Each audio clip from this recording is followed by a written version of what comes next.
welcome President Zelensky. I will be brief because, as members understand, our distinguished guest's time is obviously limited and precious. Your Excellency, President Zelensky, Irish parliamentary colleagues, members of the diplomatic community, Ukrainian allies and friends joining us online this morning, we are here in the seat of Irish democracy to hear from a friend and ally whose people, whose country and whose democratic institutions are under monstrous, bloody and vicious attack. My witajemy możliwość spersza hość pucz uiti, potoczini wyklichi zia chemist stakica washanazia prezydente Zelensky. I jaraza jaza puszu wazel stupidi pered nasho ju parlamentis kuspenu tuta Irlandes kimnarodom. Presidente.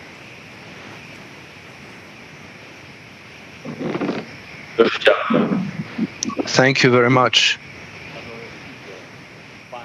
Mr. Speaker, Mr. Taoiseach, dear senators and members of the Parliament, dear people of Ireland. This night, our territory was again hit by Russian missiles. It was done cunningly, and it hit civilian infrastructure. The new fuel storage depot was hit, and this is viewed by Russia as a target, and this is their attribute. They're destroying things that are sustaining livelihoods to people. They're hitting places where we store fuel, food storage depot, agricultural equipment, and fields. They're mining, putting mines into the fields. They also have blocked all of our seaports, together with the vessels that had already agricultural cargoes for export. Why are they doing this? Because for them, hunger is also a weapon against us, ordinary people, as an instrument of domination. Ukraine is one of the leading food supplying country in the world. Without our exports, this is not just about the deficit and the threat of hunger for more than dozens of countries, Asia and Africa, but even more, because there will be a shortage of food and the prices will go up. And this is reality for the millions of people who are hungry, and it will be more difficult for them to feed their families, especially in North Africa. They are undermining our seed time, they're destroying our infrastructure, and they're deliberately provoking the food crisis. And what will happen as the result of this crisis? At least there will be political turbulence, and as maximum the binges of violence and new refugees who will be looking for saving their lives. Russia is using this hunger weapon. The worst thing is the city of Mariupol. There's 500,000 inhabitant city was put under siege, and they have blocked the access from the soil, from the sea. They are blocking the humanitarian cargo. They are not allowing anything to come through, neither water nor medication. While it was snowing, people could melt the snow to get water. Now they don't have even that. So they are bombing 24/7, airstrikes, bombings in Mariupol. There is no single house left intact in a 500,000 city. None. The dead and killed was simply buried in the yards of the condominiums. And in many cases, they couldn't even do that. The bodies were just left there lying on the streets in the remnants of the buildings and the basements. And we don't know how many citizens of Mariupol have been killed by Russia, but we know for sure that this was part of a general occupation tactics. They have done the same, or they have attempted to do the same with the city of Chernihiv, with the city of Sumy, city of Akhtirka, Kharkiv, Izum, Volnovakh, and many other Ukrainian cities. Maybe you have not heard those geographic names yet, but this is about millions of people that Russia was trying to destroy, continue to do so. When you hear these things, it may seem that this is not possible. It may seem that none in the present day world will dare to do that, but these are real facts. The fact is that Mariupol cities were drawing the maps of how to find the bodies of the dead who were buried in their yards. The fact is that Russian occupants were killing people on the roads when they were trying to escape the blocked cities. Until today, on the Ukrainian highways, we have hundreds of shot and burned cars. The fact is that Russian soldiers were not even trying to take these bodies out of the streets. While Bucha and Irpin was under occupation, these dead bodies were simply lying on the streets, on the sideways, in the yards of the houses, anywhere. The fact is that in the 42 days of the all-out Russian war, at least 167 children were killed in Ukraine. We don't know yet all the atrocities of Mariupol and the victims in other areas of Ukraine where the fighting is still going on. The fact is that as a result of Russian shelling, 927 educational institutions were damaged, 258 hospitals. They even shot at 78 ambulances. They were targeting even churches and shelters that they knew for sure that there is nobody but women and children, and this is a fact. The country which is doing this doesn't deserve to be in the circle of the civilized countries. It should be held responsible for everything they have done in the Ukrainian soil. They have come to Ukraine as a colonizing army. Their state propagandists and their politicians are not even concealing what they want. In the 21st century, they are looking at their country as a colonial empire who allegedly has the right to subdue neighboring people and destroy the foundations of their independent life, destroy their identity, everything that makes us Ukrainians. Russian soldiers deliberately were looking for and killing teachers in the occupied districts. They are abducting local government leaders and they're killing community leaders. Together with the Russian army, there were special groups coming in who were trying to destroy any political opposition. Now, when we're hearing new rhetoric about the sanctions against Russian opposition, I can't tolerate any indecisiveness after everything that we have gone through in Ukraine, after everything that Russian troops have done.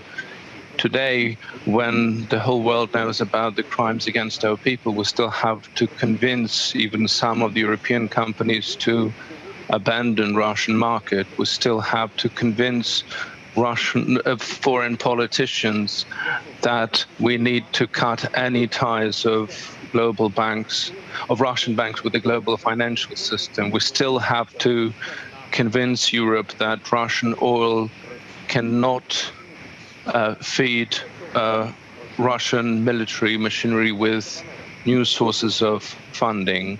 Ladies and gentlemen, the people of Ireland, since the very first days you are supporting good, you are supporting Ukraine, and this is a fact. You did not doubt starting helping us. You began doing this right away. And although you are a neutral country, you have not remained neutral to the disaster and to the mishaps that Russia has brought to Ukraine.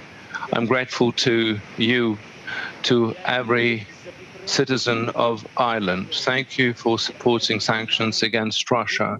Thank you for the humanitarian and financial support extended to our country. And thank you for your caring about Ukrainian people who found shelter on your land. Just think about it.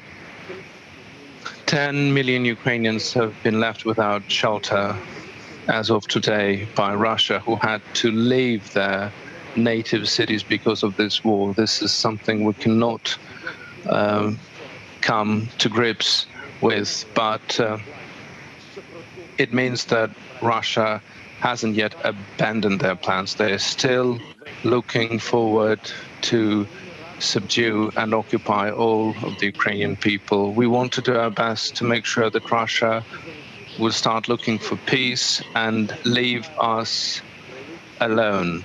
So please, I would like to ask you to show more leadership in our anti-war coalition. I would like to ask you to convince EU partners to introduce even more rigid sanctions against Russia that would really make sure that the Russian war machine will stop. We have to put an end to trading with Russia.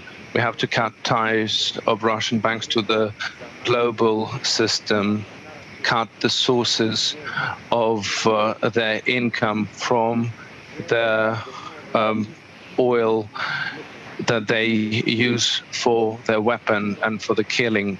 There are mechanisms out there how to do this. The only thing is that we're lacking is the principal approach of some leaders, political leaders, business leaders, who still think that war and war crimes is not something as horrific as financial losses.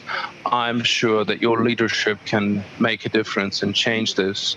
I'm sure that the whole Europe will be able to stop this war and bring peace and stability in the east of Europe. We cannot delay any longer. The longer this aggression of Russia will continue, the worse will be the consequences, not only for our continent, but neighboring regions. Ladies and gentlemen, it's the people of Ireland.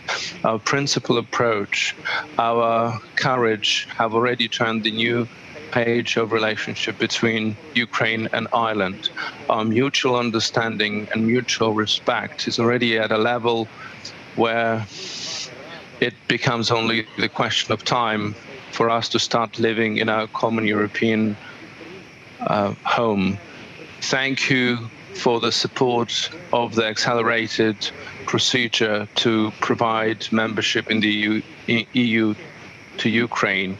With your support, it will be even faster and beneficial to both nations. And we need to start thinking about the restoration of our country after the war. We are inviting leading countries of the world to participate in rebuilding and restoring of Ukraine. Of course, Ireland is always welcome to do so. For example, in our Kherson Oblast, your skill of valuing the lives and community development experience, your economic potential is something that you're known for. So let's bring our efforts together and let's show that Ukraine and Ireland jointly can do much more than the biggest country of the world was trying to destroy. I'm grateful to Ireland. Slava Ukraini.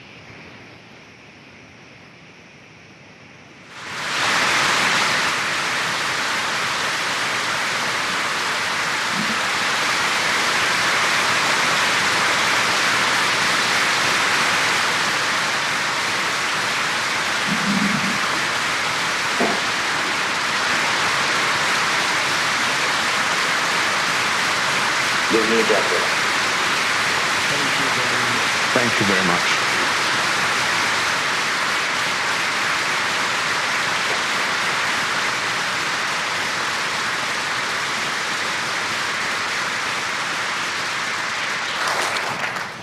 Excellency President Zelensky, thank you for your strong and inspiring words to us this morning.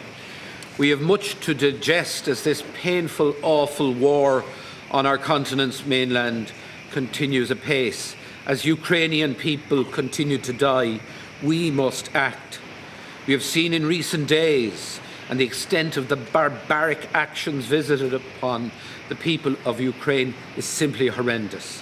We need international courts to give a transparent and fair reckoning for the bloodshed in these heinous crimes.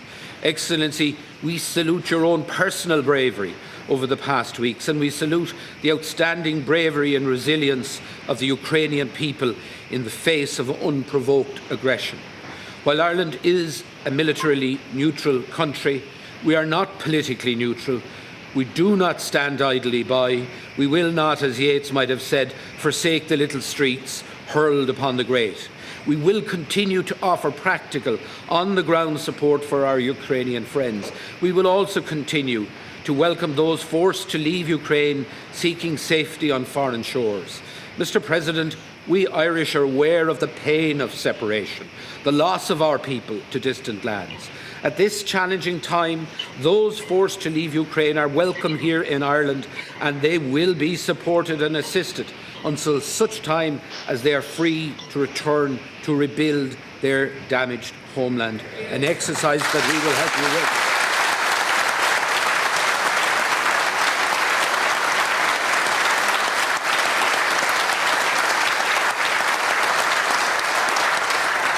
Most of us here in this chamber became involved in politics and public life because we trust in people and we believe that most people, are fundamentally good. Last Tuesday at the Conference of Speakers of the European Parliaments in Ljubljana, I called upon the members of the Duma, the 450 members of the Duma, to shoulder their responsibility.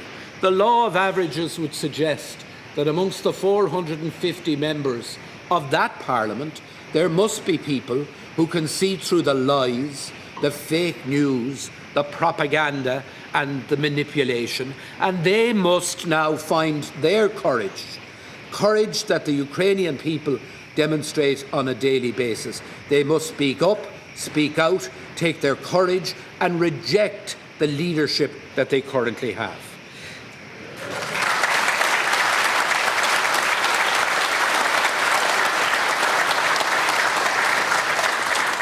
There are 143 decent Russian people populating that country. Again, the law of averages would tell us that many of those people must be fine, decent, honourable people who have a respect for human rights. Well, your people are being asked to show courage that goes beyond the bounds of human endurance. Please God, the people of Russia will now find their courage to also reject what is being done wrongly and devastatingly in their name. In conclusion, Mr. President, thank you for honouring us and in joining us today. And we will continue to support our Ukrainian friends. Gugamadi dia slán shiv ilig, snablianta agus snamiasa ataroing. Iriminish an Taoiseach, Laurtling, le the whole, a Taoiseach. Ceann Comhairle, Cathaoirligh, President Zelensky, Ireland is resolute in our solidarity and support for Ukraine. President Zelensky, we thank you for your heartfelt, your honest, clear and indeed historic address to our Parliament this morning.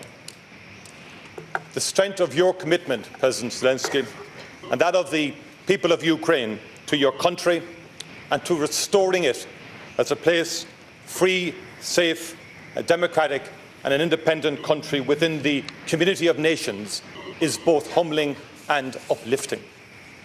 We heard grave testimony from you this morning, and we've seen ourselves the most shocking and harrowing of images from Bucha, from Irpin, from Mariupol and from across Ukraine. Russia will have to live with the shame and ignominy of what they have done in Ukraine for generations. Those responsible will be held to account. We are with Ukraine, and I am certain that in the end, Ukraine will prevail. We are a military-neutral country. However, we are not politically or morally neutral in the face of war crimes. Quite the opposite. Our position is informed by the principles that drive our foreign policy: support for international human rights, for humanitarian law, and for a rules-based international order. We are not neutral when Russia disregards all of these principles. We are with Ukraine. Ukraine's political, economic and humanitarian needs are now manifold and pressing. Our efforts as a friend and as a partner of Ukraine are aimed at using all the levers at our disposal to bring a just end to this war, applying international pressure on Russia, pursuing accountability for violations of international law, and meeting the humanitarian needs of those caught now in the midst of this terrible and immoral war. Thousands of people have been killed. Millions have been driven from their homes. This is a humanitarian crisis, the likes of which Europe has not seen since the dark years of the Second World War. This war touches us all. And that is why Ireland is supporting further European Union sanctions at European level. We need a sanctions regime that brings it home to Putin and his regime that he cannot succeed. And we want the strongest possible sanctions against the Russian Federation and will pursue those. And that is why also we support the establishment of a Solidarity Trust Fund for Ukraine, agreed by European Union leaders when we met in Brussels on the 24th of March to support the government of Ukraine now and when the war is over to support reconstruction. That is why I welcomed and support Ukraine's application for European Union membership.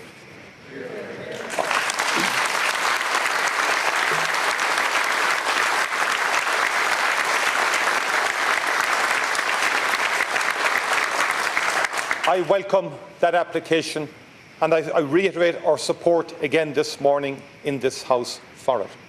It is the democratic right of Ukraine and the people of Ukraine to decide your political orientation. You have chosen to apply for European Union membership. We know that EU enlargement has been a force for stabilisation and democratisation in the European Union's neighbourhood. It is in the European Union's strategic interest. It is in Ukraine's interest. As I said to you, President Zelensky, when we spoke on the 16th of March, I will continue to support Ukraine's case. And that is why also we have committed €20 million in direct humanitarian funding, delivered through proven international agencies active on the ground, and we will do more. This is to meet urgent needs of those in need in Ukraine and indeed in neighbouring countries, including shelter, medical care, health, water and sanitation. As well as financial support, through a collaborative effort, we are in the process of delivering medical equipment, including ambulances, ultrasound machines, mobile X-ray machines, ventilators and incubators. On the 26th and the 28th of March, 2 dispatches of urgently required medical equipment left Ireland, and more will follow. That is why Ireland has contributed our full share to the European Peace Facility's €1 billion military assistance package for Ukraine. We've also provided ready provisions and body armour to the Ukrainian military. We will also continue, President Zelensky, to support any avenue that can lead to an immediate ceasefire. In light of what has been revealed in the areas from which Russian troops have withdrawn, that task will now be even more difficult. I therefore especially commend your commitment, President Zelensky, to continuing to try, despite the enormous challenges you face. Please know that we are with you in that task, and that we stand ready to contribute to and to support any initiative which can lead to a just peace for the people of Ukraine. But I know that the people of Mariupol cannot wait for talks to conclude. Their needs are too urgent. We need to see genuine humanitarian corridors opened and implemented.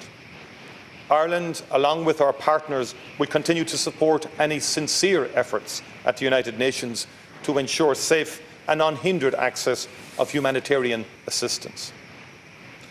Thousands of Ukrainians have arrived in Ireland since the start of this war. And if I may address these words to them, and I know that the ambassador of Ukraine, Larisa Gerasko, is here in the gallery for today's debate. To those who have arrived here from Ukraine, I hope you find in Ireland safe harbour and friendship for as long as you need it.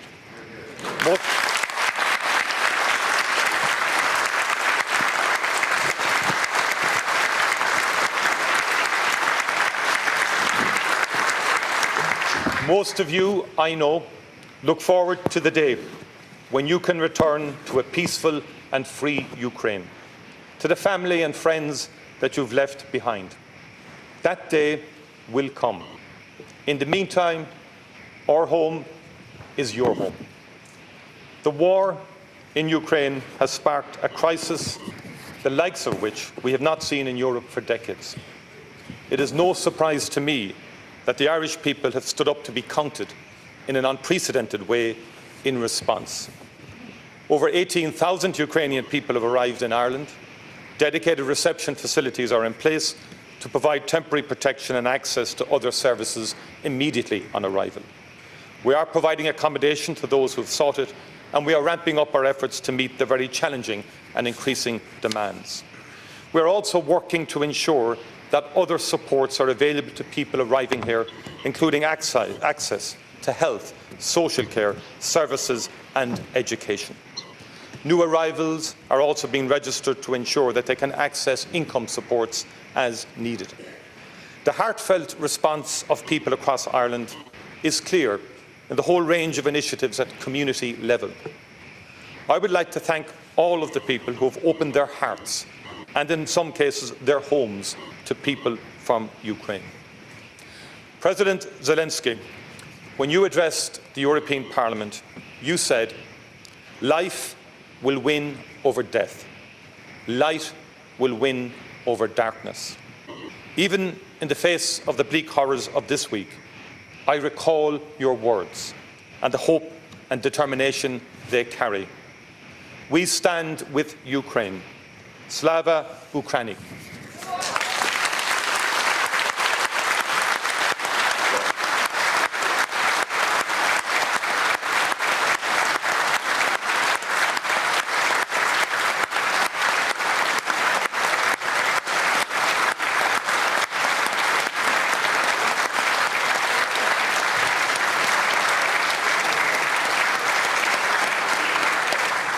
Now, President Zelensky can no longer remain online with us, but this debate will be followed, obviously, in Ukraine. So our next contributor is Antáiste Varadkar. Colleagues, I want to thank President Zelensky for joining us today and for sharing with us the heartbreaking and inspiring story of his people's courage and endurance in the face of a grotesque and appalling aggression. I think it's fair to say that his words moved us, they inspired us, and they also shamed us and the rest of the world for not doing more sooner. And thankfully, because of the brave Ukrainian resistance, there is still time. In the long history of our own country, we have never invaded another, but we do know what it's like to have been invaded and to have the very existence of our national identity questioned too. And for these reasons, we feel for the idealism of the Ukrainian people, their defiance, and their determination to face down a new evil empire. As a country, we are heartbroken watching the scenes we see on television every night. And we're heartbroken to see what the people of Ukraine have had to endure now for 42 days. We're angry at the appalling human rights abuses against men, women, and children, and the terrible loss of life. And we promise that we will do everything we can to aid Ukraine in the struggle, to shelter the people of Ukraine, and we will stand by them in their greatest hour. The abolitionist and civil rights leader Frederick Douglass liked to quote our own civil rights leader Daniel O'Connell, who he met here in Dublin. He said that the history of the Irish people could be traced like a wounded man through a crowd, by the blood. And today, the history of Ukraine can be traced through its villages and towns and cities, by the suffering of its children, its women and its men, by the blood. Count Corla, today President Zelensky showed a burning desire for freedom and self-determination, for democracy and liberty, for things that we enjoy and sometimes take for granted. He showed a desire for a European future for Ukraine, a place in that common European home that we helped to build. And we endorse that desire and support the Ukrainian people in their wish to join the European Union. A little over 100 years ago, perhaps Ukraine's greatest national poet captured their dreams of freedom and courage. Her words still resonate today, and I quote, "The people of Ukraine are sowing flowers of flowing colours, even amidst the frost, and watering them with bitter tears. Know that the abandoned fire of your songs will burn forever in the world. It will burn at night, and it will burn at the daytime. It will burn forever." We also have a message too for the aggressor, for President Putin, his government, his diplomats, his collaborators, and his apologists here and abroad. Over the past 42 days, you violated the human rights of another sovereign people, your neighbours, your friends, your so-called Slavic brothers. You've raped and defiled the very principles of common humanity which bind us together in peace and harmony. You've betrayed your own people and your own country's rich and proud history, and your own resistance to oppression over many centuries. We here have no quarrel with the people of Russia. We particularly admire those extraordinarily brave people who continue to oppose and protest this war on the streets of Moscow and St. Petersburg.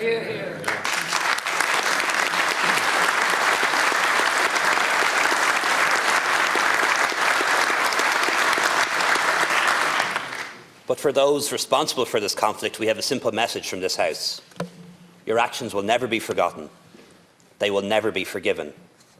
Thanks to the power of modern media, we've seen what you've done. You've made yourselves outcasts in the international community. You've strengthened Ukrainian national identity. You've united Europe and the West. And you've made our values shine brighter ever still.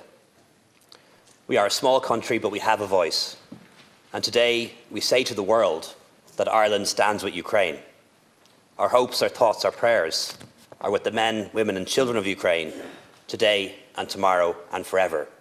We know you will prevail. Slava Ukraini.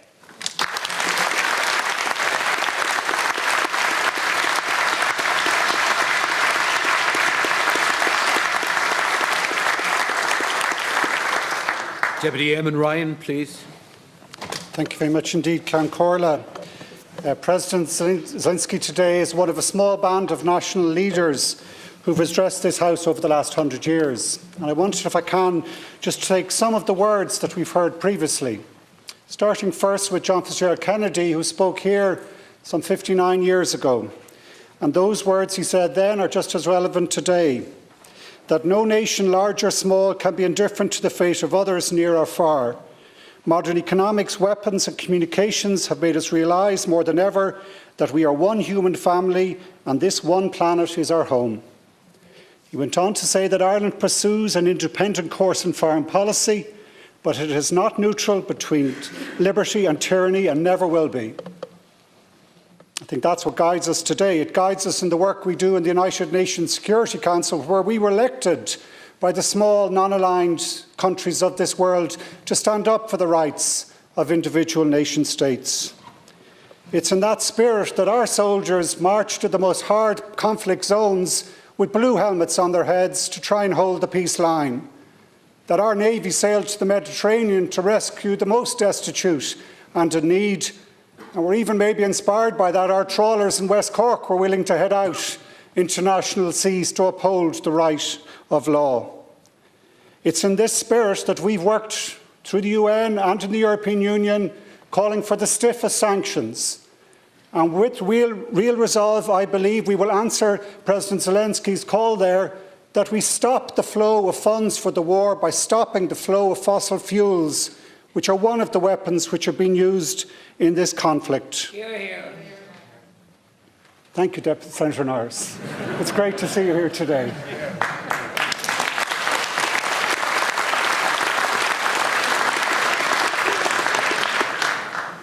That's the spirit as well, that we have people from our country going now to bring humanitarian aid, with medicines to tend the wounded, with meals to feed those hungry that President Zelensky spoke about, and with defensive shields against the weapons of war.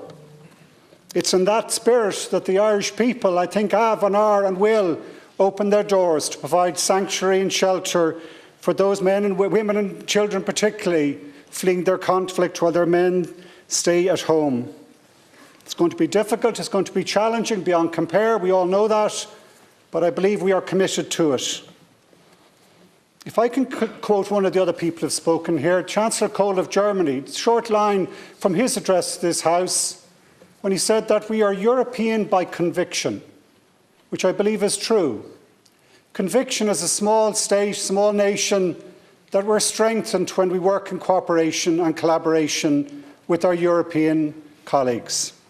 And I think it's appropriate today, if I can, just to quote two lines from the preamble for the Treaty for the Functioning of the European Union, which governs this relationship, when it says, "We intend to confirm the solidarity which binds Europe and the overseas countries, and desiring to ensure the development of their prosperity in accordance with the principles of the Charter of the United Nations. And that we resolve by thus pooling their resources to preserve and strengthen peace and liberty, and calling upon the other peoples of Europe who share their ideal to join in their efforts." Now we heard today that just such a call has come from a people, a nation, European nation, to be part of those efforts. And I share and agree with the Taoiseach and the Taoiseach that our answer to that, to widen, to broaden the European family, on this most western outpost of Europe, to say yes. To say yes, that ideal is not an exclusive one. It should not be constrained. It will be stronger when we spread those democratic ideals. If I can quote one last person, Nelson Mandela, who spoke here so eloquently after he had reached and achieved his freedom, and when he said, "Nothing can stop the evolution of humanity towards the condition of greater and ever-expanding freedom." And when he went on to say, "We ask that you stay the course with us. We need your support for the democratic perspectives that we represent." Well, that call for support for democratic systems, our European democratic systems, absolutely founded in realising that it requires us to follow the rule of law, with all the conflicts, all the contradictions, all the complexities, compromises that sometimes involves. But that's what we're standing up here for today and what we will need to do. And it may take time. I think we have to answer what Nelson Mandela called for us to be willing to stay the course in all the challenges that will present as we stop the use of those fossil fuels, as we open and provide our homes and schools and healthcare and other social services. Staying the course will be difficult, but I expect this House and our people are up for that challenge, one of the greatest ones of our time. Thank you, Councillor.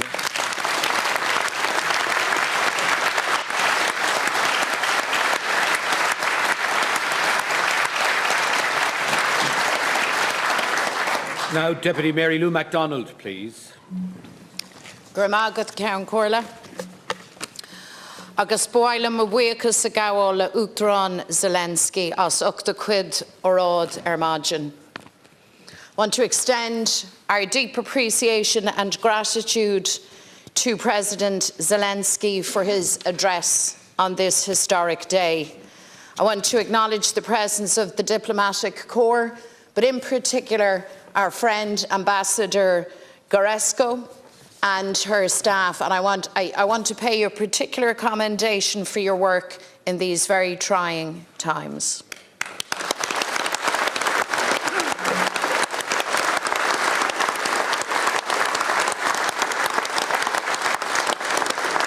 Count Corla, we have heard directly from President Zelensky in the rawest, most harrowing, most heartbreaking of terms. We have heard testimony of the vicious war crimes committed by the Russian military in Ukraine, and we have been set a challenge. Innocent civilians have been executed with their arms tied behind their backs. There have been horrific accounts of rape and torture. The brutalisation by the powerful of vulnerable, ordinary citizens in their war-torn country.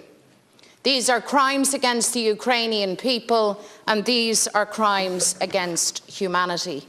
And Russia must be held accountable for its barbarism, and justice must be done.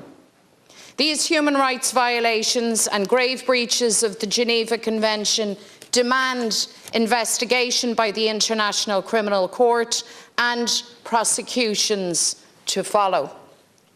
The truth is, Count Corla, that Russia has turned its back on dialogue and peace. For 42 days and nights, it has chosen war. It has chosen brutality. It has chosen the violation of international law.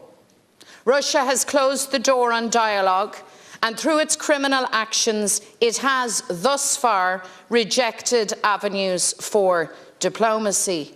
Indeed, far from demonstrating a willingness to engage in peace negotiations, Russia has escalated its ferocious violence through the indiscriminate targeting of civilians. But all the while, Count Corla, the Russian embassy in Ireland and Ambassador Yuri Filatov have acted as unwavering and unapologetic propagandists for his country's illegal invasion of Ukraine. Yesterday, in the face of evidence of Russian war crimes in Bucha and areas surrounding Kyiv, they claimed that this evidence was fabricated. They described it as another stage of the disinformation war against Russia. I believe this shameful response demonstrates the depths to which the Putin regime will stoop to justify the savagery of Russia's military aggression. The Russian ambassador wants us to ignore the evidence before our very eyes. Well, Mr. Filatov, we have heard the accounts of murders carried out by your soldiers, reported from numerous credible sources. We have seen the aerial photographs of human remains left scattered by the side of the road. We have seen the cars carrying white flags to indicate civilian passengers riddled with shrapnel. The evidence of such atrocities condemns Russia before the world, and the world will not turn a blind eye. It is, Count Corla, long past time for Ambassador Filatov to be expelled from Ireland.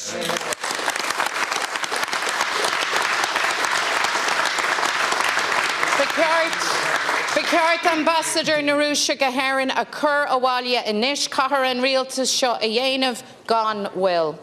Yesterday, Lithuania became the first EU member state to expel its ambassador from Russia. They did this as an action to uphold human rights, to uphold justice. I commend them for it, and I believe our country should follow suit.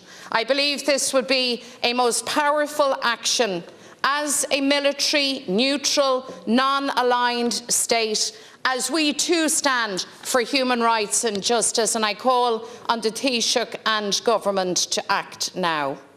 And of course we must do more. The people of Ireland stand with Ukraine.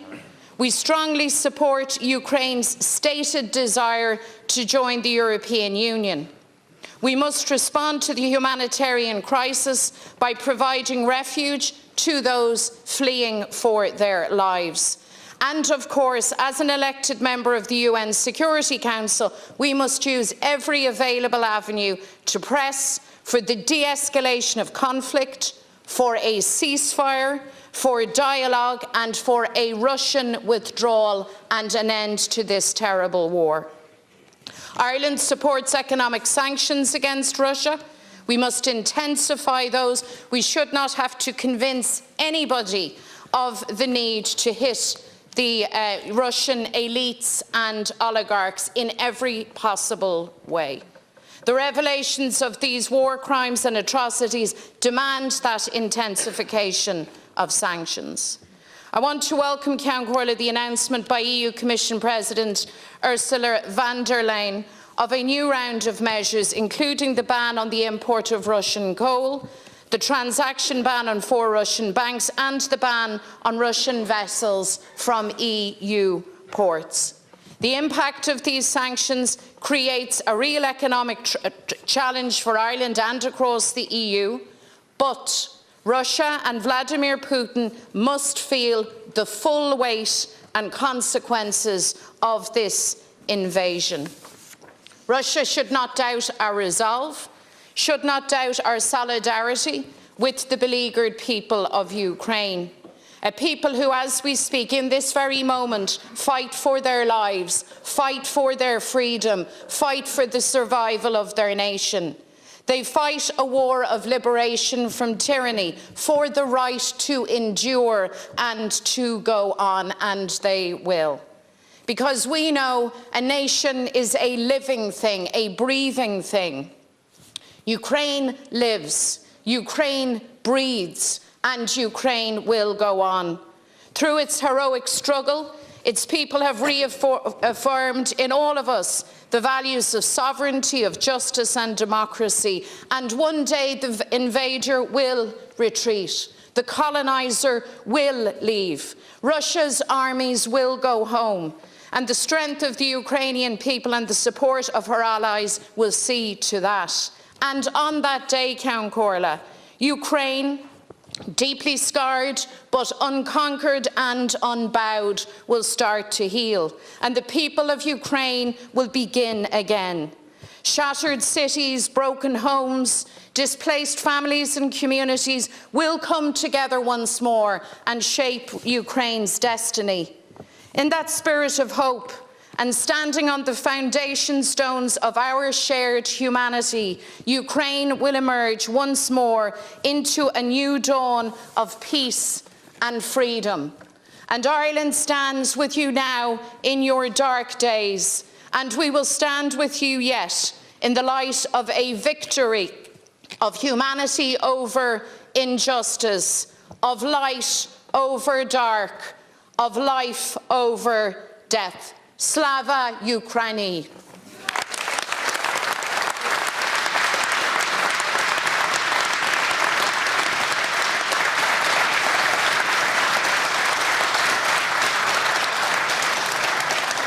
Deputy Ivana Bacik, please. Guramahagut. Ceann Comhairle, we have been honoured to listen to President Zelensky's powerful address on behalf of his people today. And on behalf of Labour, I want to pay tribute to his immense courage under fire. And I also want to pay special tribute to our friend, the Ambassador, Her Excellency Larissa Garasco from Ukraine, for her steadfast advocacy on behalf of her country. Fáilte Róit, Ambassador. Ambassador, as the brutal Russian invasion continues, we have learned this week about the carrying out of horrific war crimes in Bucha. We learn about the ongoing and appalling siege of the civilians in Mariupol and the atrocities that are being committed by Russian forces across your peaceful democratic country. And these reports have horrified us all and show the need for an intensification of our collective response. So while we in Labour welcome news of a 5th round of EU sanctions and welcomed last week, Taoiseach, the expulsion of 4 diplomatic staff from the embassy here, we believe now that stronger measures need to be taken. And indeed, President Zelensky has called upon us to do that and has told us that our leadership can make a difference. So we are calling now for the expulsion of the Russian ambassador from Ireland as he continues to deny, mount brazen denials of the truth of what is happening in Ukraine and what his government are doing to the people of Ukraine.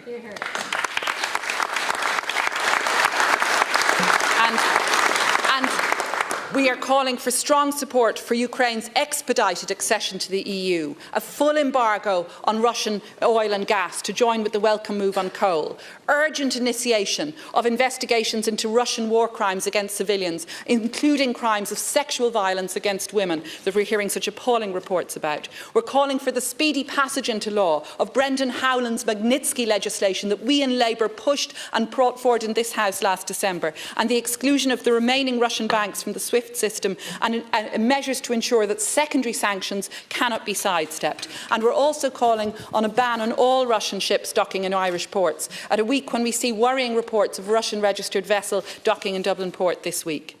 Let's be clear. Putin has shown that he wants to wipe Ukraine off the map.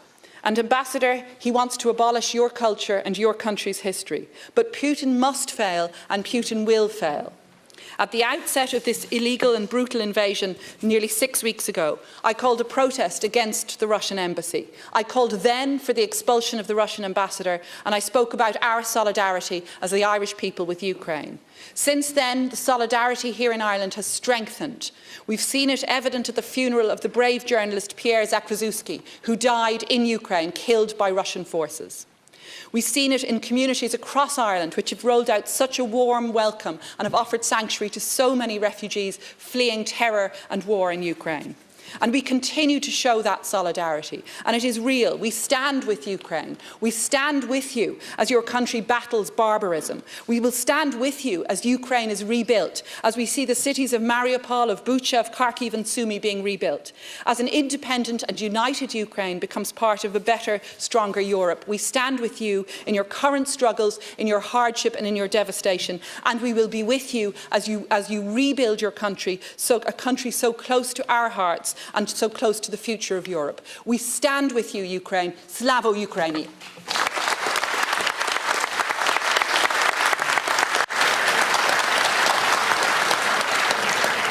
Deputy Catherine Murphy, please. I want to thank President Zelensky for his historic address to the Houses of the Oireachtas at this time of great peril for him personally and for the people of Ukraine. Strength, courage and resilience of President Zelensky and of the Ukrainian people has been an inspiration, not just for us here in Ireland, but for people all over the world. If Putin had imperial ambitions when he invaded Ukraine, those ambitions lie in tatters. Putin has not increased Russia's prestige or its power in the world, on the world stage. His despotic leadership has sapped its influence, destroyed its economy and turned Russia into a pariah state. It will remain a pariah state as long as Putin remains in power. February 24th, 2022, the day Russia launched its barbaric and illegal invasion of Ukraine, is the date that will live in infamy. Since then, the Ukrainian people have faced a relentless barrage of bombs, of bullets, of missiles, mortars and rockets. War crimes have been committed on a daily basis. Maternity hospitals, schools, care homes and residential buildings have all been targeted. They have tried to wipe whole cities like Mariupol off the map. The latest horrors revealed in Bucha, the torture and summary execution of hundreds of innocent civilians, are a gross affront to all of our collective humanity. Ireland stands united with Ukraine and the Ukrainian people against this callous barbarism and depravity. Putin's lies and propaganda hold no sway here. He and his regime must be held accountable. An unprecedented array of coordinated international sanctions have been unleashed to crush Putin's regime, including his oligarch acolytes, and destroy his ability to fund his murderous war. We must go further. We must ensure that those sanctions are absolutely copper-fastened. The EU must now also wean itself off Russian oil and gas, Putin's last economic lifeline. While Russia is starved of economic support, financial support from the international community must flow into Ukraine. What Putin has destroyed, Ukraine's allies must help to rebuild. Humanitarian relief and support for the unprecedented number of refugees fleeing the war must also be sustained unwavering. This support from the Irish people was instantaneous and it was overwhelming. They have welcomed thousands of Ukrainians into communities all over Ireland and will continue to do so. The history of this country, the struggles of its people and the fight for our own sovereignty mean the Irish people empathise with Ukraine and the battle for democracy, freedom and the right to self-determination. Putin's murderous aggression will fail, but the empathy, friendship and solidarity between Ireland and Ukraine will strengthen and endure. Thank you.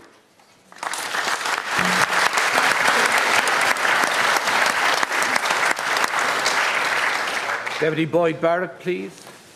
Count Corla, I'd like to thank President Zelensky for his address and extend the solidarity of people before profit to the people of Ukraine. We must all join in condemning the barbaric invasion by Vladimir Putin's forces of Ukraine, and we must demand accountability for the horrific crimes against humanity and war crimes that he is undoubtedly guilty of. There can be no doubt that the horrific scenes we saw in Bucha, that we're seeing in Mariupol and elsewhere are war crimes, and Vladimir Putin should be held accountable for them.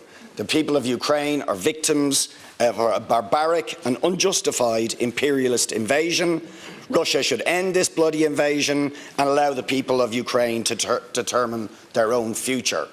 It is absolutely right that we extend refuge to those who are fleeing Putin's bloody war in Ukraine, and indeed we should assist Ukraine in the reconstruction that it will need after this bloody invasion by immediately cancelling the debt of Ukraine, which will be a significant obstacle to that reconstruction.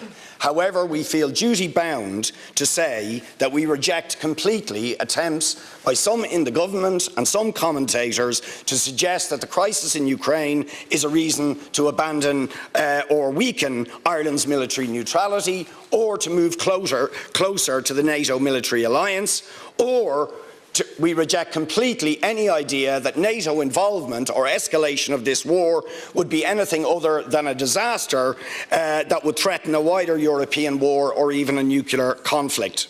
Ireland's tradition of neutrality means standing against all warmongers and empires and standing with the oppressed of the world, whether they are the victims of Russian aggression in Ukraine, Chechnya, Georgia, or Afghanistan, or whether they are the victims of US aggression and war crimes or those of their allies in Afghanistan, Palestine or Yemen. Putin is undoubtedly guilty of war crimes for his unjustified invasion of Ukraine, but so also are the United States and the UK and some of their allies for their unjustified wars in Iraq and Afghanistan, for which they have never been held accountable. They are also guilty of supporting the Israeli state, who've been recently indicted for crimes against humanity for their treatment of the Palestinian people by Human Rights Watch and Amnesty International. They are also guilty of supporting the Saudi dictatorship in its brutal war in Yemen, arming that regime and blocking attempts to investigate their crimes against humanity. We have no credibility in condemning, as we must, the crimes against humanity in Ukraine if we do not simultaneously oppose and condemn and demand accountability for all crimes against humanity, whether they are in Ukraine, whether they are in Georgia, whether they are in Afghanistan, whether they are in Palestine, whether they are in Yemen. We will not eliminate crimes against humanity, warmongering or imperialism by being selective in our opposition to it. So we stand in the tradition of James Connolly and the founders of this state, who say we always stand with the oppressed, whether it's Ukraine, whether it's Palestine, whether it's Yemen, but we oppose all warmongers, whether they are Western warmongers or Russian warmongers. Yep.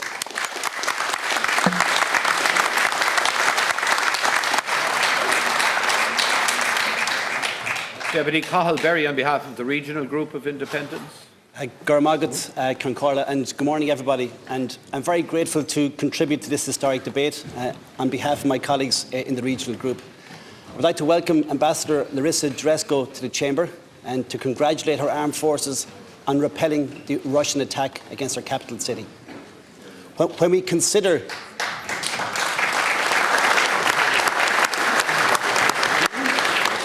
When we consider the atrocities that took place in Bucha only a few days ago, we shudder to think what would have occurred had Kyiv fallen to the Russians.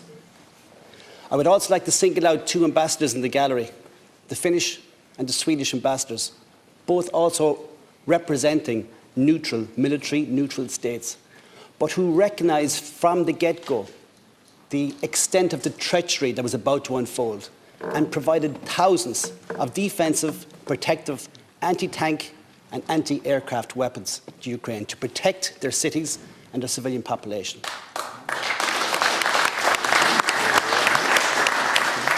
I would also like to single out the French ambassador in the gallery as a result of President Macron's efforts to achieve a ceasefire and humanitarian access to Mariupol, which is our present day, our generation Srebrenica, whether we accept it or not. It is not surprising that President Macron's overtures have been turned down, have been unsuccessful. Every single person in this chamber wants peace. We want an end to the conflict, but unfortunately the Russians do not want a diplomatic solution, not at this time. They want a military solution. And the only way we can bring them to the negotiating table, and this is unpalatable, is to defeat the Russian army in Ukraine, and that is just the reality. So on that basis, Taoiseach, I very much welcome the provision of military stores directly from Irish Defence Forces stores to the Ukrainian Defence Forces. It was absolutely important. But following on from President Zelensky's address, he's looking for more. He's looking for more leadership. And this is where I suggest that 1 hour's drive from here in the Curragh camp, there are hundreds of anti-tank rockets nearing the end of their shelf life that can be very easily transferred to the Ukrainian Defence Forces. Very, very easily done. And the reason that's so... And the reason that's so important is we know the Russians are preparing a massive offensive in the east at the moment, and that this offensive is likely to be successful. But it does not have to be this way. We've learned from the successful defence of Kyiv, that the future is not written in stone. That it is yet to be decided, and it can be determined not just by fate, but by the decisions and the actions of the people inside this chamber over the next few days. So what I say to you, Taoiseach, for precisely those reasons, I would urge you to send protective, defensive weapons to Ukraine, that we stop the Russian advance, that we drag them to the negotiation table, and that together that we alter the course of history. Slava Ukraine.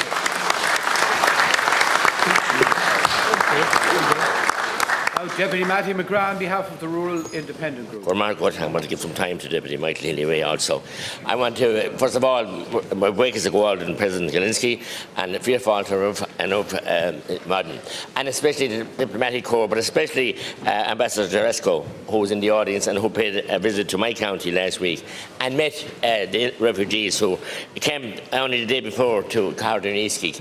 I want to thank the Irish people from the bottom of my heart on behalf of the Rural Independent Group for opening their hearts, their homes, in the spirit of the Mehel, as they always have done, anytime they have a need and ask. And indeed, every right-thinking person is praying to the man above, Almighty God, His Blessed Mother too, in this horrible, horrific war. It's an appalling vista, and what we've seen in recent days even makes it more appalling and more shuddering to imagine. But the Irish people have stood neutral, and I think neutral, militarily neutral, and we've stood as good stead. We've sent peacekeeping soldiers all over the world with the blue helmets, as has been referred to, and we're recognised for that all over the world, and we can play a huge part and a very important part in that role as well, I think, at this point in time. And I listened with interest to President Zelensky and his appeal for more support, and we can give more support, and we must give more support. As I said, the people are doing it, and we as politicians must do it, and we must all put our shoulder to the wheel. But diplomatic pressure must be applied, more sanctions must be applied, and try and hit the Russian oligarchs and turn off the money machine to them. Because I believe there's double speak going on all over the place, and there are other conflicts that we've chosen to ignore and are ongoing as well. I'm not going to get into that today. It's Ukrainians' Day and very very, very, very important that it would be.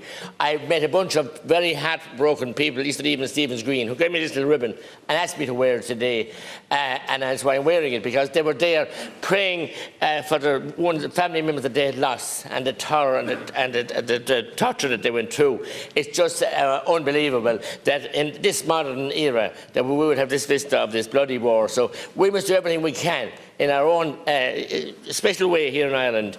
And remember people like Breen and Tracy and indeed Liam Lynch, who lost his life 99 years this weekend. I hand over to Deputy Healy Murray. Thank you very much, Count Caller. Taoiseach, we all want to thank very much President Zelensky for his presentation here today. And to also thank you, Ambassador, for being here, and to thank you and your staff for the excellent work that you have been doing over the last number of weeks. The Irish people, the Irish government have been to the forefront in standing up and saying we will put our shoulders to the wheel. We will do everything collectively that we can do to support the people of the Ukraine, the people that have had to come here literally with what is on their backs and the bags that they can carry.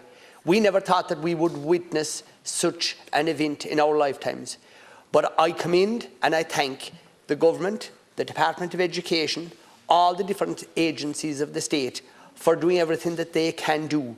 I know factually that people are working night and day in their departments, and I think they should be acknowledged by all the parliamentarians here today from both the Shannon and Dáil Éireann in thanking those people, because they're working long and extended hours in trying to help those people in our county, in County Kerry, in Carrickaveen, in Killarney, Glenbeigh, Tralee, Tarbert. People have opened up their homes, and people are really working in trying to ensure that people have a safe, secure place for themselves and their children. And again, to the teachers who are doing everything they can humanly possibly do to facilitate those young people and to make their time here, to keep them busy, to continue with their education, and to ensure that they will have the happiest time that they can have in the circumstances they find themselves in. And again, the government deserve to be commended for the leadership that they have shown over the last number of weeks in this horrendous event. Thank you.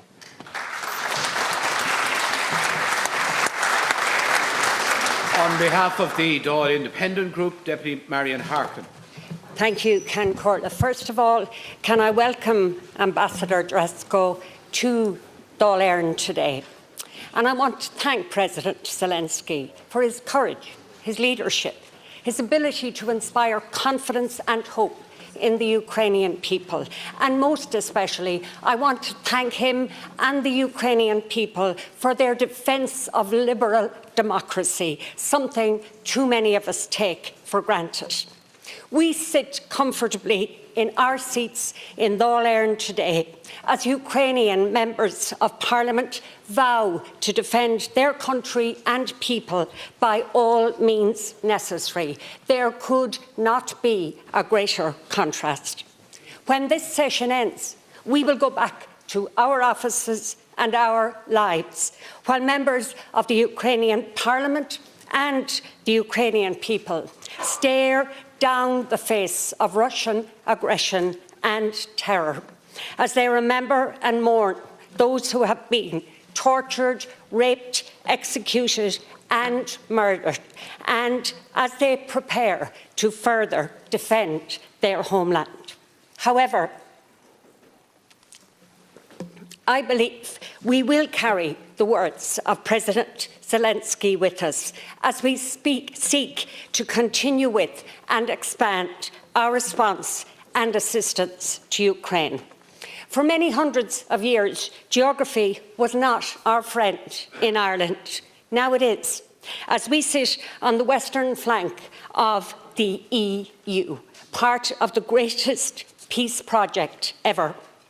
And in that context, I strongly support EU membership for Ukraine. As a former member of the European Parliament, I met many Ukrainians who looked to the EU as a place where they belonged. And I know Ireland supports that stance. It would be beyond selfish of us to share in the benefits and security of EU membership and deny it to the Ukrainian people. So to all Ukrainians, I say, we have an old tradition in Ireland of lighting a candle in the window of our homes to show hospitality and welcome to the stranger. Metaphorically speaking, many tens of thousands of those candles have been lit and are burning in Irish hearts as we welcome Ukrainians fleeing terror and war into our homes and our communities. I am wearing a Sligo badge, beneath the badge depicting the Irish and Ukrainian flag as a symbol of our common humanity and connectedness as we welcome more than 130 Ukrainians to Sligo in these days. The huge fundraising efforts, the massive mobilisation of medical and other supplies to Ukraine continues day after day. Government assistance, coupled with a massive voluntary effort, has forged a chain between Ireland and Ukraine, and I believe those strong links will hold. Finally, I believe Ireland will not be found wanting in strongly supporting and promoting humanitarian and peace initiatives, because all wars must end, and our focus must and will be with the Ukrainian people in finding a pathway to a lasting peace. Thank you.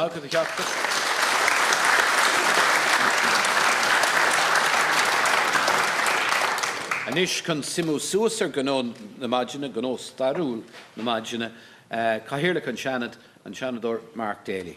Gormagat Count Corla. On behalf of Shanad Éireann, I would ask you to join with me in welcoming 5-year-old Anastasia to the Parliament of our Republic.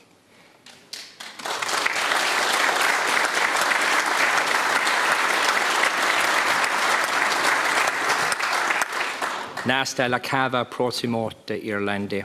Anastasia is here with her mother, Yana.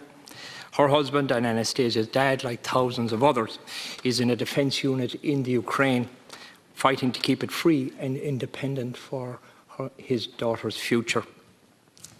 They have travelled 4,000 kilometres here from Kiev to Dublin.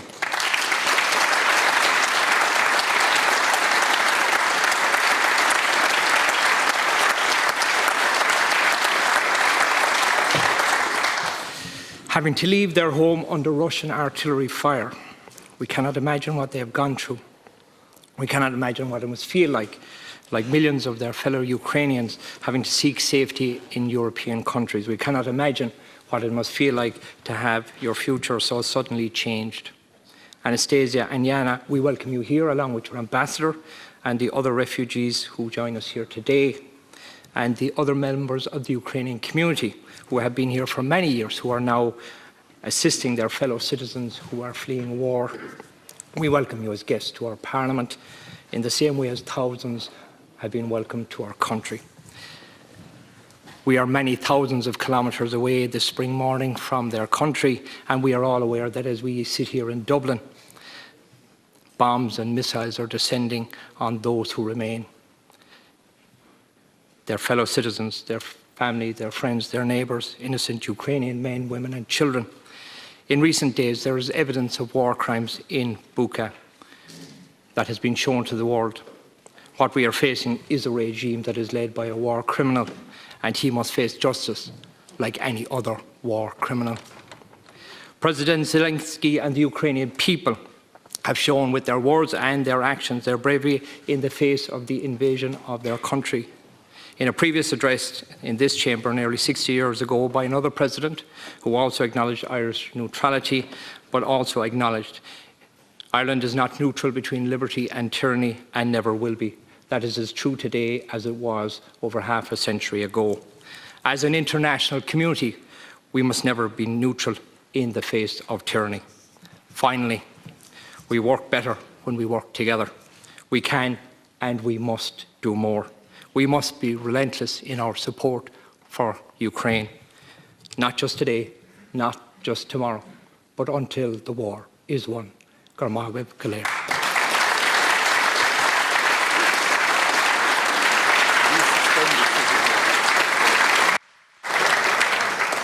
Thank you, colleagues. The House is now stands suspended. Garmagweb.